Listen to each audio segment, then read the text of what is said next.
పుణ్యాలు ఎంత మేలు అని చెప్తున్నాడు. అయితే అట్లా జరుగుతుంది కదా.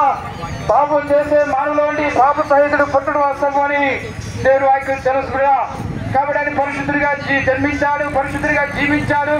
మరి ఈ లోకంలో ఎన్నో అద్భుతాలు ఆశ్చర్యకాలు చేసి ఆ కల్వరి శిలువలో నీ నా పాపల కొరకు ఆయన విలువైన పరిశుద్ధ రక్తాన్ని సిందించినాడు పిల్లరా. కాబట్టి యేసు అంటే మతము కాదు, మంచి మార్గము. యేసు ప్రభు అంటున్నారు, నేనే మార్గము, నేనే సత్యమును, నేనే జీవమై ఉన్నానని యేసు ప్రభు తెలుస్తున్నానయ్యా. కాబట్టి యేసు ప్రభు ఎత్తుకు వస్తే మోక్షానికి చేరుతాం.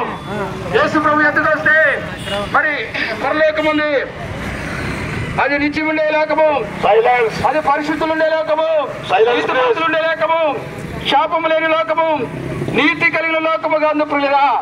అటువంటి లోకంలో నీవు నేను ఉండాలంటే యేసు ప్రభు ఎద్దుకు మనం రావాల్సి వరకున్నాం.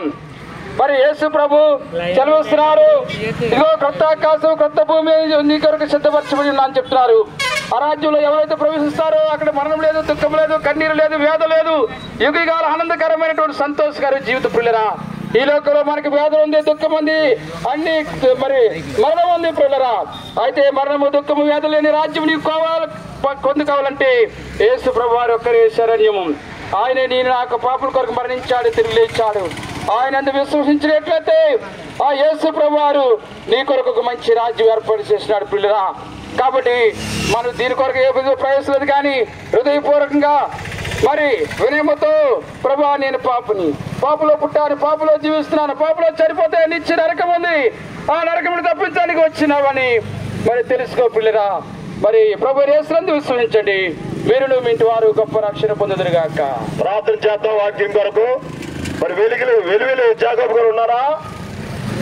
ఇక్కడ రాయించారు. మరి ఆయన లేకపోయినట్లయితే ప్రార్థన చేస్తారు. ఆ ప్రార్థనలో మనము ఏకీభిద్దాం.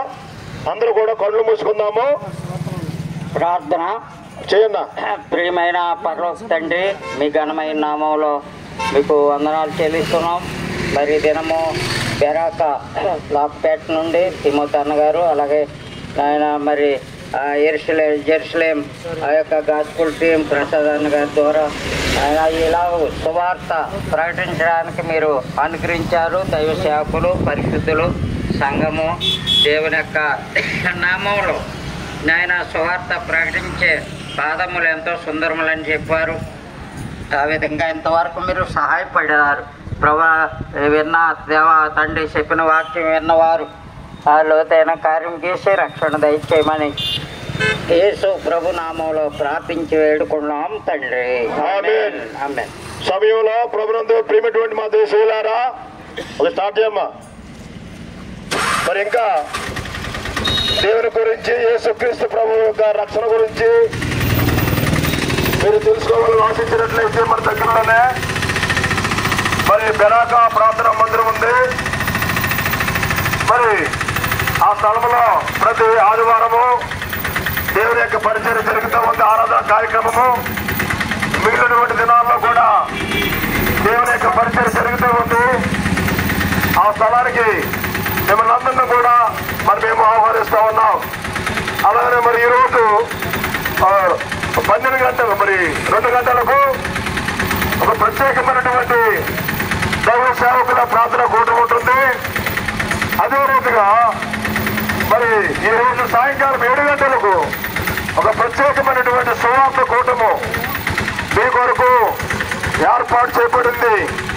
కాబట్టి ఆ స్థలానికి మీరు వచ్చినట్లయితే ఇంకా అధికమైనటువంటి విషయాలు, దేవుని కొరకైనటువంటి విషయాలు, ఏ రీతిగా పరలోక రాజ్యమునకు మరి మేము చేరతాము అనేటువంటి విషయాలు మీకు తెలియపరచబడతాయి.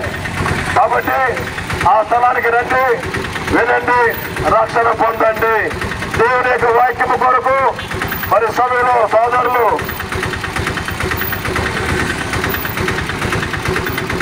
జాకబ్